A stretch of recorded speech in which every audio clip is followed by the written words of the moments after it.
feeling of peace with the memory of your family, kids, the wife, centeredness.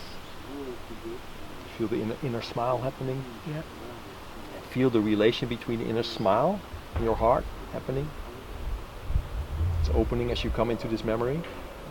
And feel the connection with the fascia everywhere, because it has an effect everywhere. It creates space everywhere. It creates lightness everywhere. Yeah. So be careful with the neck. Be careful with the chin. Don't push the chin back. You don't have to go the other way pushing as well. Right? You can just relax it into a happy feeling. An inner smile.